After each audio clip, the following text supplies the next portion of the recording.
What's that, lassie? A podcast is trapped down a well? It must be the Inverted Castle, a Metroidvania enthusiast podcast. I'm an animal in name only, Eric Fox, and haunting me as always, like the girl from The Ring, it's Tom Blight. I come out of your TV to play video games. Mostly talk about them. Yes, how meta of you. Much like the game we're discussing, Animal Well, a game by Billy Basso and published by Big Mode in 2024. It is an exploration puzzle platformer with progressive layers of complexity as well as a slew of fairly unique traversal items. Yeah. Just before we start getting into the spoiler territory, as we always do, broad strokes, top level, how are you feeling about this game? I liked it. It was solid, right? Like, it had a lot of interesting abilities. It didn't go for some of the standard traversal abilities. I don't know, it was cool. Yeah, definitely unique. I would describe its level design as virtuosically elegant. This is a very special game. Before you listen any further, if you have any interest in, try and go in blind because a lot of the appeal is in that joy of discovery. But yeah, this game goes places, and I would say there are 4 layers of what the puzzles are in terms of like solvable by humans to listen. I'm sure they data mined this. I don't think they have. I think a salute or the reward was data mined for the most complex puzzle in the game before they figured out how to figure it out. Well, maybe I haven't looked very deeply into it, because at least when I looked, there were things that the community was still missing that I assume that if they were data mined well, they would have found them. Yeah, all I know is that like the ultimate puzzle and what you get out of it had been found in the files. But we'll get into that later. First, we should start with the story. Okay, that was cool. Now gameplay. Yeah, I mean, there's like... It's atmospheric. There's things going on, but it's never entirely clear what the deal actually is. Yeah. The vibes of this game, like, it's mostly the same kind of wet, cavernous. Looks beautiful. The pixel art is phenomenal. Everything, like, background elements react to things you're doing. It's unique in that after playing so many, like, fantasy and sci-fi games, to just have the critters in the environments just be real actual animals. Yeah. Love that. Would you say it's dank but not in the weed way? Put that on the back of the box. That's but also some of it kind of in the weed way. Like, I think when you start getting into the more, I guess weed isn't psychedelic, but certainly some of the visual design looks pretty cool, and it's also definitely a game to vibe to when you're exploring it. Knit Underground wishes it was this chill. Yeah, I suppose. But yeah, there's, as far as I'm aware, no real lore to unpack. It is just a big puzzle box filled with animals and a bunch of abilities to explore. And some of the animals are ghosts? At least one that triggers other ghosts. The dog town has its ghost wolf that'll act as the main antagonist of that area. Going back to gameplay, there is no combat really, and also very few out-and-out enemies, the dogs being one of the few. That's true. They do kind of accomplish bosses, like puzzle platforming bosses, in a way, right? They do. There's no story, but you do have a goal.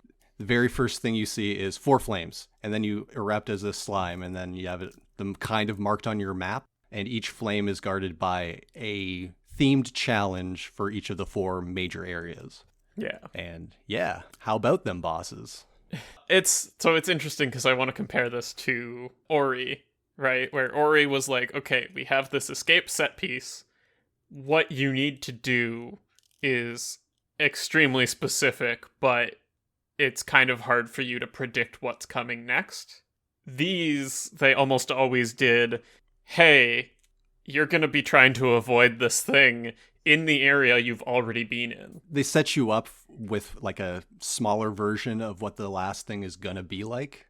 Yeah. For example, the ghost dog, when you first get the item of that area, which is the flying disc, It will chase you until you have found the mock disc and replaced it in the shrine, thus calming the dog. But in order to get the flame, you need to grab that mock disc again at the beginning of the level and basically path out a way to the end of it, thereby putting it in its actual mock disc shrine and opening the way. But you've also been to all of it, right, by that time. You've already explored all of that area, so it's really just a matter of planning out your route and then doing it while being chased by ghost dogs who, when they interact with these statues of other dogs, make them into a kind of projectile. Yeah. It's cool. But yeah, the items in the game are all kind of toys, in a sense, or just mundane items. Yeah, they're very, like, children's toys-ish. Yeah. So you got the disc, which is just kind of like bounces back and forth laterally. You can hop on it to ride it,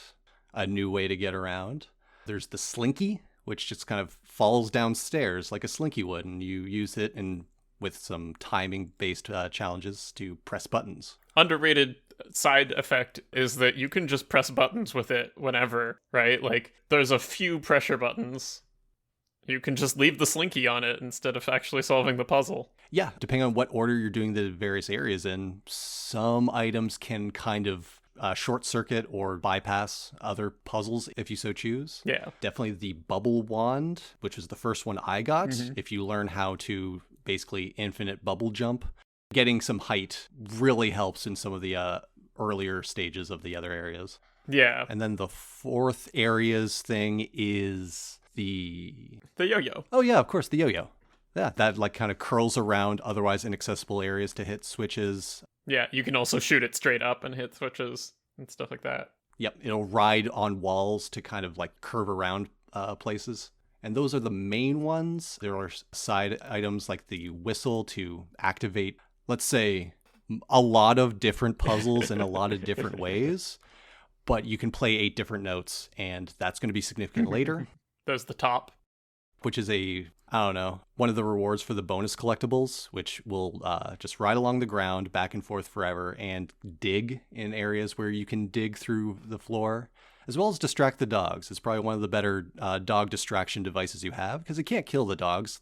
Don't be cruel. And unlike the Frisbee, the dogs won't actually grab it. They'll just keep chasing it. The dog area gives you the disc, and that's how you get past the dogs initially, but the top is better for later. Yeah, I mean, I guess we can go into the full list if you want.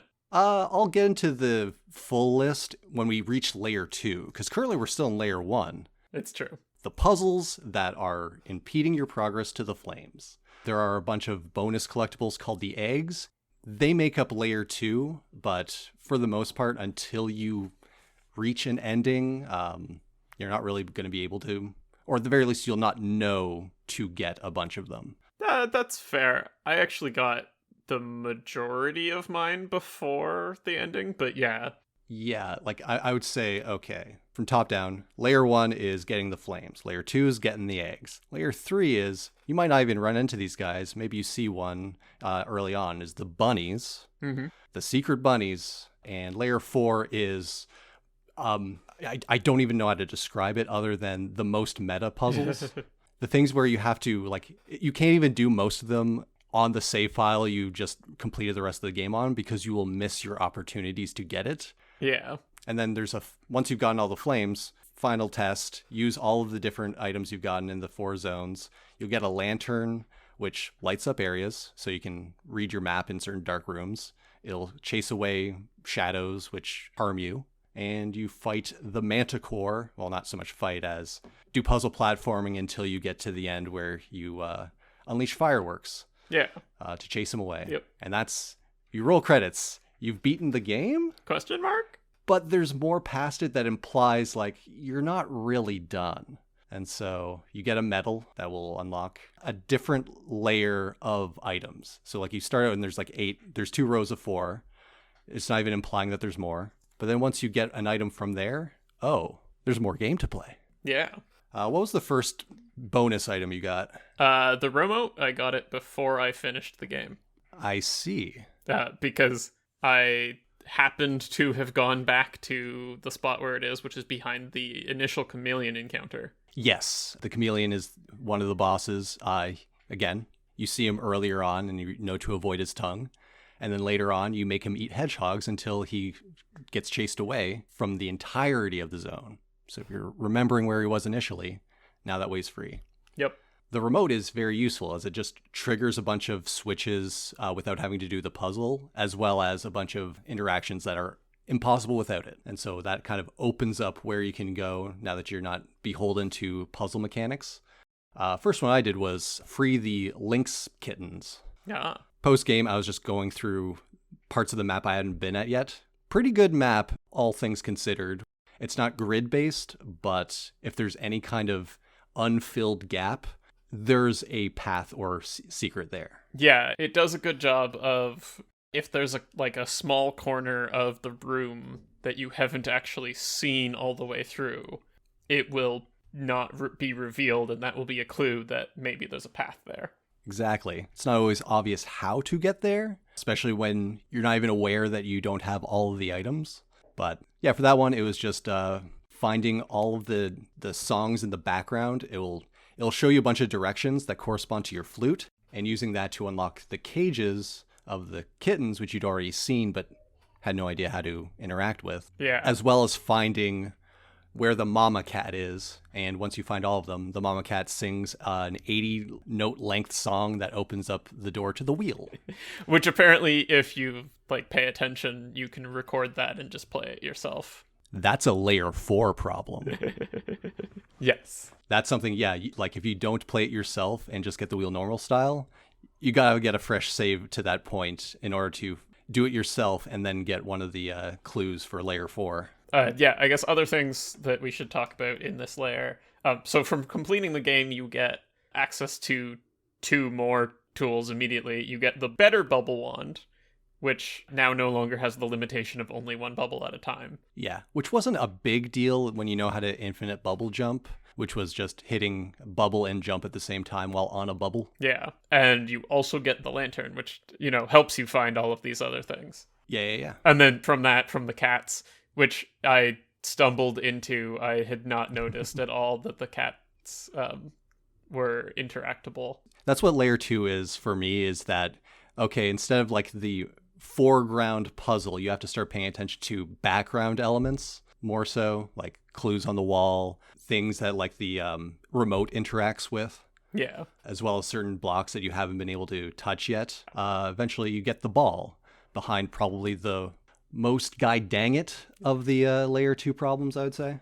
The kangaroos. Yeah. Oh, sorry, you're talking about the bouncing ball. The bouncing ball, yeah. Okay, sorry, we jumped from the wheel to the ball. Oh yeah, I was done with the wheel. The wheel just cranks it in a couple of places. It also lets you go on spikes. That's true. That is useful, especially in that area, to get to other places. Yeah. It's kind of also big, so it doesn't always fit in cramped spaces, but whatever. Yeah. Yeah, the bouncing ball lets you play Breakout. It usually just bounces like a normal rubber ball, it's a toy. But once it hits one of these blocks, then it becomes Breakout. And it's locked behind scaring the kangaroo 3 times. Yeah. And the kangaroo, it can appear in one of 5 places randomly. It will leap at you and hurt you and kind of jump scare you. And it's only in one place at a time until you trigger it again. Yep. And you got to throw firecrackers at it 3 times. It's unless you know exactly where they are, which there is an in-game clue for where all those spawn. It is just really time-consuming to check. Yeah. And know to be able to even scare it. I mean, it's also something that you probably could have done the first time you see them, though, right? It's if you had the firecrackers, which granted, they disappear on your death, so you might not be carrying any. Yeah, and you only have a limited supply, and you're not really expecting them. The kangaroo will just run away after a certain amount of time. Yeah. So, yeah, I had to look that up. I'm sorry. I had to look it up, too. Yeah. But yeah, if you get all of those things and get its medal, you go to the statue with a circular indentation of a kangaroo, and you get the ball. Yay! Yay. That's a kind of puzzle layer 2 has for you. And then the final one is the UV light. Yes. Which reveals secrets in the background. Ooh. Which immediately just magnifies the amount of secret hunting you then have to do, because now the entire world is open. And it's also the key to a lot of layer 3, the bunnies. Is it? At least a couple of them. don't actually remember that much of them being related to the UV light. One of them for sure, and also the key to what Layer 3 unlocks for you in order to know how to read the bunnies. That's fair. Which is a weird sentence to say. I thought that one was part of Layer 2. No. And so I was like, okay, I've got these two things from Layer 2. I should use them together. Nope. Nuh-uh. Like, you will get hints of the other layers while you're playing, but it doesn't really unlock until you complete one, in my opinion. Especially since part of it is unlocking the office, which you only get from getting all the eggs. Which, hey, what do you get for all the eggs? I mean, you get another egg.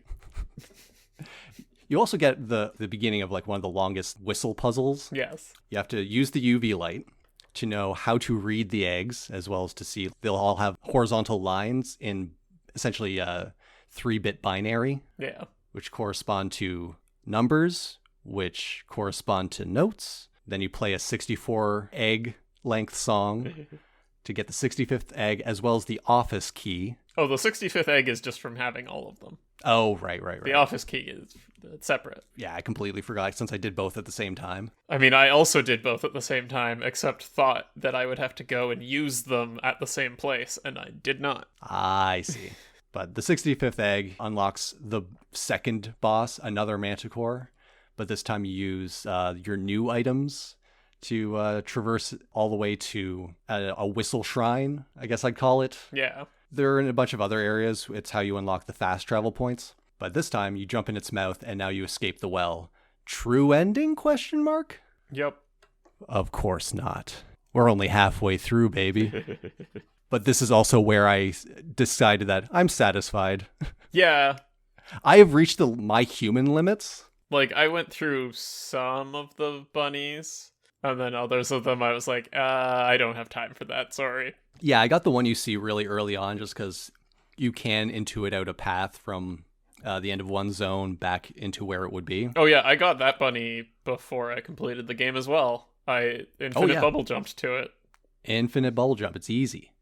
But there's another one where while I was running around with the UV light, I found a fish mural that just had like arrows kind of in certain spots of it. And I'm like, well, I know what directions mean. Song time. And yeah, lo and behold, another bunny. I somehow forgot to use it there. It's like not entirely clear. No, I mean, like, I had never seen the glowing spots on the fish mural until I decided to spoil myself. You could almost miss them as well just by thinking like, oh, that's just some weird like lighting effect. Because this game also does have some pretty neat lighting in certain areas, despite being entirely pixeled. It's a game that doesn't really look like anything else, in my opinion. It could just be, oh, that's a unique flare, but no, they're all triangles. Look closer. Yeah. But Layer 3 is where things get complicated. Because Layer 3 is where you get into things like there's a bunny mural where you can unlock a way to change all the pixels and basically redraw it from scratch. As well as nearby, you get 1/50th of a section of the new mural that you're supposed to put in. This is one where you have to actually talk to other human beings or look it up because everyone gets a unique part of that mural. And so when you learn how to redraw it, then you get a bunny. And it's just like, well, this you can't do that on your own, as far as I'm aware. I have no idea if the pieces are different, but you could theoretically play through it 50 times. Maybe you would need more because you'd hit repeats. I don't want to have to try to figure out how many times you need to guarantee that you get 50 uniques. That sounds like a lot. Yeah, no, this is where we get into like things are getting outside of the game. We've left the well, if you recall, in Layer 2. So now we get things like if you go to the office and there's like a computer with a bunny on it and a printer, and you interact with it, if you have a printer hooked up, we'll print out instructions on how to assemble an origami bunny with a puzzle on how to get another flute melody to unlock a bunny. I was a little disappointed that is completely not accessible to me on the Switch. Yeah. There's something about scanning a barcode in a different spot to get that. Yes. Yeah, there's a barcode in this game. It's just a pot with grass in it, but the strands of grass form a barcode. And that's an alternate way to get the bunny. That's that exact same bunny. So, yeah, printers are not hooked up to Switches generally. Like, I don't think Nintendo's brought one of those out since the Game Boy printer. Bring it back, Nintendo. Yeah, come on. Give me the Switch camera and associated printer. Yeah, no, like these puzzles are, I think, wild and beyond my deficient brain. Yeah. I just decided, like, I'm going to be having to look all this up anyway. But for what I played, which is like 12, 14 hours, I had to look a few things up, but it was reasonable. I was like, yeah, cool, satisfied. I'm sure there are people who do layer 1 and come out like, all right, cool, I did the Metroidvania thing, eggs, forget about them. Yeah. But then for the real weirdos, they can keep going. They can get on a Discord and hash it out, which of course they did within hours, but you know. Yeah. I definitely was like, I don't feel the need to finish layer 3. Were you satisfied? Like, did it feel like you were giving up? Like, for me, it felt like I got to the game that was for me. I kind of feel like it was like giving up. I don't know. In terms of like there was clearly more. There's even rooms that I haven't been in yet. I'm like, wait, how do you get to that room? I know it's there. Potentially it is part of the bunny hunt, but also maybe it's just only related to it. There's definitely a chest that I never got because I think you need to get to it before you die too many times. Oh yeah, that one. And I think that's you have to have not died. What I was reading said even one death will block it. That's a shame, but also definitely in line with layer 4. But the thing about the bunnies is that like there's 16 of them. I only found 2, had no idea that I had missed so much. But once you get all of them, then you have to read their ears in such a way where you get the right order as well as the directions from each individual ear in order to do a 36 length Lost Woods puzzle in the post-game area. Yep. At which point you find a giant bunny, which when you jump in its mouth and you travel through, like, from the outside, it isn't gross, but you definitely do get pooped out its butt, as is tradition. And then you unlock an ability to just become a moth and fly everywhere, to really explore the zone. I see. And then at that point you could think, well, that's all there is to the game. What else could there possibly be? But wait, there's more. So, to give an idea of what layer 4 puzzles are, did you know that the groundhog can come out of its hole? Yes, but only because I looked this up. Yeah. There's an animal that anytime you approach it, it kind of burrows back further in its hole. But if you set your system clock, whichever system you're on, to Groundhog's Day, why, it's sitting outside. It, I guess, looking for its shadow, but it also has a yellow elixir, which is the only way to permanently increase your max HP. Which, I would like to point out, it has not been Groundhog Day yet, since the release of this game. Yeah, this game released after Groundhog's Day. And you can repeat this every year on Groundhog's Day for several years to get a new max HP of 8. But you only need to do it once, and then you get 4 bonus hearts from eating fruit. And then if you let yourself get eaten by the chameleon the first time you see him, it only actually does 8 hearts of damage, so you survive, and then it kind of swears at you, but it's not a swear. It looks like Unicode Wingdings sort of font, but you need to mark it down. You only see it once. There are 8 different puzzles like this. There's one where you need to really annoy the hummingbird in the first area by using the super bubble wand, by just spamming bubbles so much that the wing beats, the sound reaches the highest frequency essentially. And they'll come down and swear at you. There's one where you need to, without taking any damage, eat 100 bonus fruits while you're already full. And then on the last one, you will swear at yourself. Pay attention. And so a bunch of things like this. It's things that like you wouldn't really think to do or even note because, you know, maybe that's just like a weird bit of flavor. Or like, why would you eat all 100 fruits? It's not getting you anything. You already know it doesn't give you anything. It gives a little angry symbol to say like, oh, this was pointless, but it's not. All of those need to get arranged also to show a path in the post-game area. And your reward for finding that is an audio log from the developer and publishers. Just like saying like, hey, I didn't expect anyone to get this. This was not designed to be found. Good job. As well as some like more heartfelt messages and whatnot, but like that was data mined before they figured out how to reach it, as far as I'm aware. Yeah, but my understanding is that at least the page that I was reading said that they were still missing some of the wingdings. I think they've found all of them at this point. Oh, okay. Like I watched a video which is like where all of them are and how you find them. But that wasn't available when I first beat the game at this point 3 weeks ago. Nah. I mean, I beat it last week, and at least the page I was reading hadn't updated to reflect that if they had. Ah, gotcha. Like, this is a game that's just like, if you have the mind for these kind of really mind-bending puzzles, there's a lot here for you, which I've now just spoiled, so hopefully you ducked out earlier. It's one of those things where, like, it's not me. I'm not the target audience for that deep, but, like, hey, layers 1 and 2, there are some very unique puzzles and things to unlock. Chill vibes. Loved all the little critters and some of the big critters. It's great. I mean, that's I think where I'm at too. I had a pretty good time with it. Some of the bunnies, I was reading how to do this, and I was just like, yeah, no, I'm not going to do that. Absolutely not. Especially the one that I had noted was a weird spot, but never put together how I would actually use that weird spot. Which one was this? So there's 2 block walls in a row in a room with a swapper in the dog area. Yeah, okay. Where apparently what you're supposed to do is set it up so that you are in between the two, right? So you've got the left side open, the right side closed. Yep. You now need to traverse without touching the ground until you can land in water. Or, sorry, hit a switch and land in water. Because it does a Dark Souls thing of your last stable ground is where you get respawned if you, fall in a pit.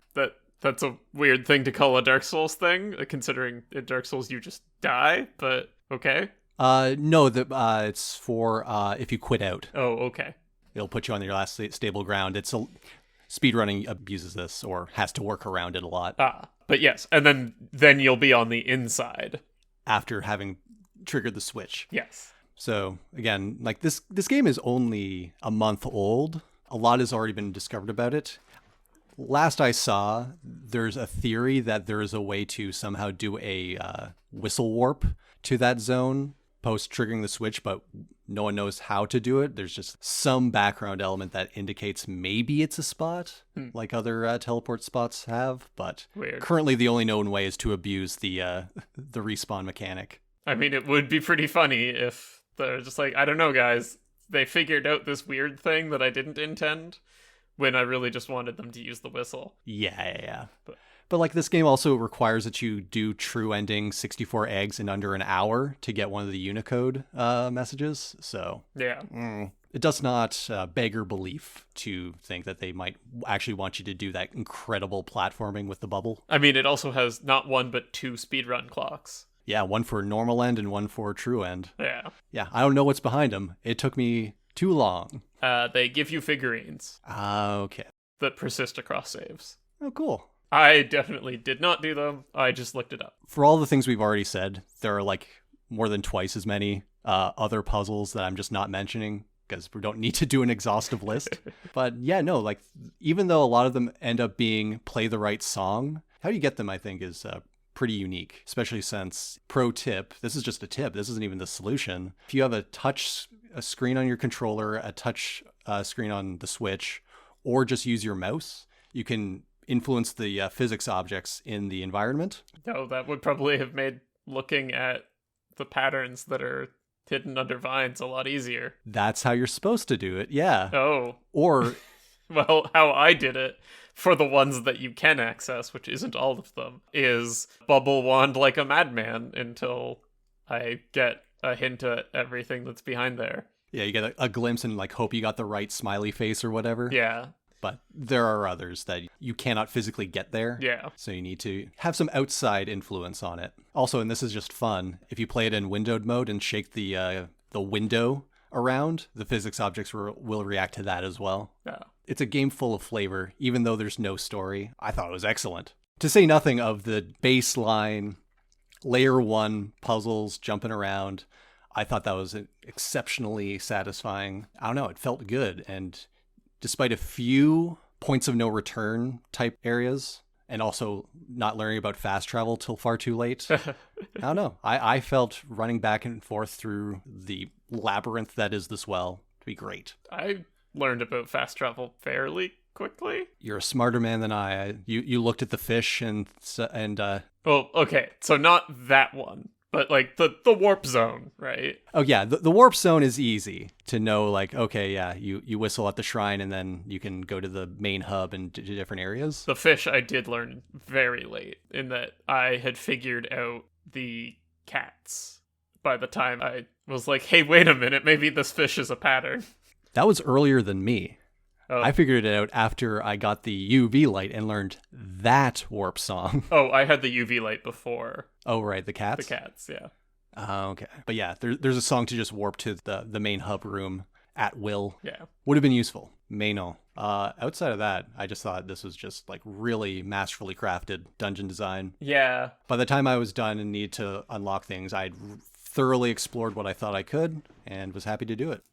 Thinking about the post-game stuff and comparing it to a game that is not a Metroidvania, Tunic, I was happier with Tunic's post-game. Okay. I think it held your hand a little more with the additional layers. Yeah, I'd say Tunic definitely wants to be solved and doesn't have the more nonsensical or communal requirements that this game does. I mean, there are things in Tunic past that, but as far as I know, they don't actually go anywhere. They're just Easter eggs. Like, you can consider a lot of what happens in layer 3 and 4 Easter eggs, I guess, even though they're past the actual eggs. Yeah. But considering there is a gameplay augment past the bunnies, that kind of disqualifies it. Yeah. I was like, I left Tunic more satisfied with the post game. I guess we also played Environmental Station Alpha. Yeah. How did you feel about its post game versus Animal Well? It's been a couple of years. Has it? Yeah. Okay. That was a pretty early episode for us, but and remember, we only do 12 of these a year. That's true.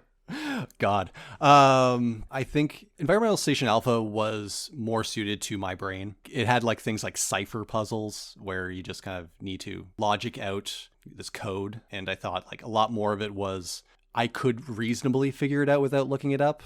I felt like this game, basically halfway through Bunnies, would have been a hard lock for me. And I don't want to say that because it exists, it's worse. It's just not for me.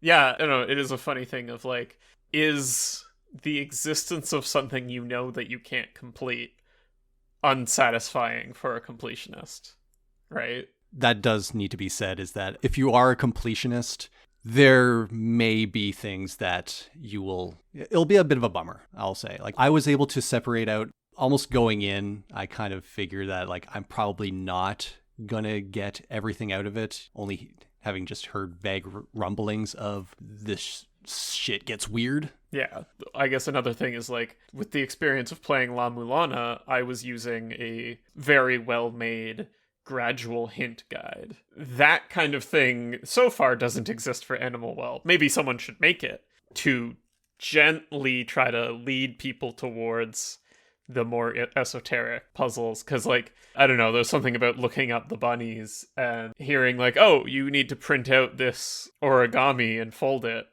and then just getting told the notes, I don't know, kind of took away from it. And I guess maybe I should have just stopped reading and printed out the origami. Yeah, just being told the answer when you really only just need a nudge in the right direction. Maybe like check out this spot of the map. Think about ways you can interact with the environment without the controller. Hints to the tools you have available that you might not know, or just to get you out of like your current mindset. Yeah. I wish I had that when I played La Mulana. Instead, I played it after having watched an entire Let's Play of it twice. So I basically had the whole game spoiled and then still played it. Really good game. We should check it out sometime when we have infinite time. Yeah. Let me tell you when I will have infinite time. Oh, my watch says never. Are you sure it's not like 18 years from now when your kids are gone? Yeah, I suppose.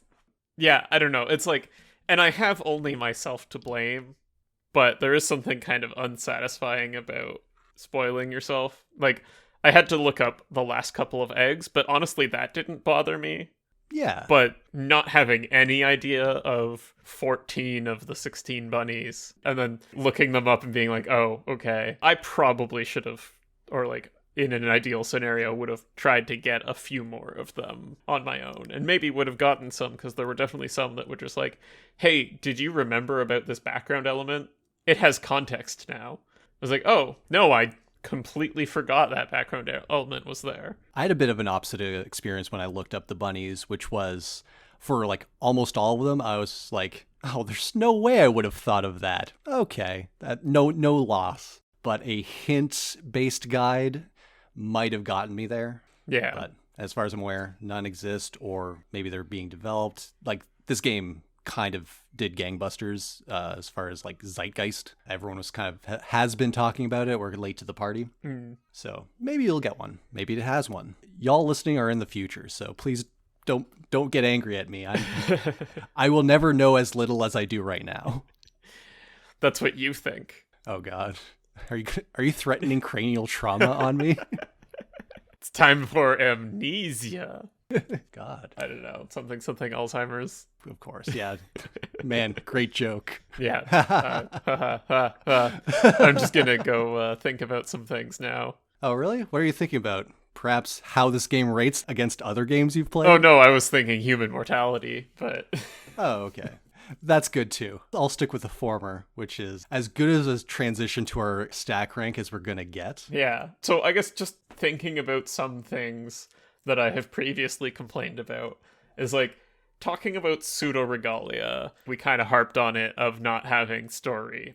This also doesn't really have story, but it's interesting to me in that I felt the lack of story in pseudo regalia more. And I think it's because it had useless dialogue. I don't know, right? Is that weird? Yeah, like I wouldn't say it's entirely useless because it does, I think, contribute a bit to setting a tone, but it also feels like kind of a waste. It gestures at something that doesn't pay off, but it is also a game that I would say is more pure and better for not having a lot of story, but I don't know. Meanwhile, this game is all tone, no actual words. There's some murals that you can try to infer some kind of plot about. Yeah, but there's no reason why you as a slime boy are going around this well, how you got here, what a manticore is. Like, none of that's really necessary because it so deftly nails the satisfaction of solving a puzzle, assuming you can get there. Yeah, like some of the games have this like just one more room property for me, and Animal Well really had that. Oh yeah, in spades for me. There's always like a place to go. 4 different directions, each have their own like branching paths. They loop back around. As I said before, like virtuosically designed. Clearly a lot of planning went into it, and it still has those like layers you won't even see until later where you get context for it, like its depth. Funny well pun. Yeah, no, it's a very special game. Yeah, but then in terms of where the heck am I putting this on? Okay, I can go first. Like, I usually make you go first and then kind of jump in here. But for me, I need to evaluate this on what it meant to me personally, obviously. I've definitely given worse games higher scores because they just triggered something emotionally in me. Mm-hmm. This one is kind of like, okay, I only really experienced half the game. So like based on my own personal experience, I think I got more satisfaction out of Environmental Station Alpha. Yeah. Even though if I could get the full experience, this one might be near the top. But for me, number 10, Environmental Station Alpha. New number 11, Animal Well, just above Metroid Zero Mission. Apples and oranges, kind of a comparison between those games. Yeah. Definitely going for different things. Yeah, like, I mean, on the Metroid Castlevania spectrum, this is very much in the neither Yes. category, right? It's kind of over there in the puzzly world where neither of them were that puzzly. I actually thought the speedrun clocks were going to be somehow referential to Symphony of the Night's clock. Oh yeah, when you'd come back at a certain point, and it would just magically open. But no, it's just create a new game and beat it faster, noob. Yeah. But no, this one uses the framework of a Metroidvania to create a giant puzzle box. Yeah, I'm really struggling with this. Okay, let's go through it. Is it better than Hollow Knight? Number one? Probably not. I don't know. So it's like, I want to put it somewhere in the top 10, I think. Also, I'm looking at Iconoclasts, and I'm not sure why it's in the top 10. I did not like it that much. I think you convinced me into putting it higher, and it was early on, and I've just been filling out under it. Easy answer, Iconoclasts needs to go down. Yep, okay. Now it's a vendetta. Yeah, so the question is... Environmental Station Alpha is right next to it. Same exact question for me. I think it's actually, for me, it's going... Are we going above Haiku and Symphony of the Night? Which I rated Haiku actually pretty high. I don't know. I had fun with it, but I don't know that it actually has that much depth. Why not? I'm going to put this as the new number 5 under Unsighted. Okay, well, as long as it's under Unsighted. Untouchable is what they should have called it. But yeah, I had a great time with it. It is odd in that I feel like by spoiling myself about the bunnies, I feel a little bittersweet about it. But and you do it to yourself. Yeah. And that's what really hurts. So it's like, I don't know, maybe the knowing that there's something more and knowing that I'm not doing it. Like, I don't know, I shouldn't be that grumpy about it, but maybe that's just the little completionist brain being like, you didn't actually finish. Yeah, and if I can be real with you, you're kind of a grumpy person occasionally. What? I have never been a grumpy person. You take that back, you asshole. Sorry, I guess you're not so grump.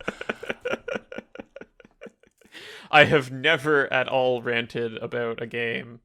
Definitely not probably spent an entire day complaining about Golden Sun, Dark Dawn to you. Bold of you to assume it was one day and not several individual sessions as you were beating it and still playing it. Oh, man. Fun times, but I don't think Dark Dawn is a Metroidvania, so what else you got? Yeah, so for the next game, we've been away from the like more Castlevania-y RPG ones for a while. Sure have. So I decided, let's do Time Spinner. It's got a sequel in the works. I don't actually remember if there's a release date announced for Time Spinner 2. I figured we'd check it out before time runs out and we have to spin it up again for the sequel. Oh, damn, he's good. Yet to be announced when the release date actually is for the second one. So we've got plenty of time. We've got all the Time Spinner in the world. Well, we have about a month, so let's be reasonable here. Yeah, I've not played it. I remember when it came out, I was vaguely interested and just never got around to it. So cool. But if you have the time, why don't you spend it on us and write a review, leave a comment, wherever you wish to do so, around Twitter, @InvertedCastleP, never forget the P, on YouTube, on whatever podcast platform of your choosing, or send an email to invertedcastlepodcast@gmail.com. Eric, did I do it? What? Did I do a good job? Did I animal well? My God. That's terrible, isn't it? Okay, I've been Eric Fox. I've been Thomas White. And remember, kids, Jesus does good. Animals are godless creatures.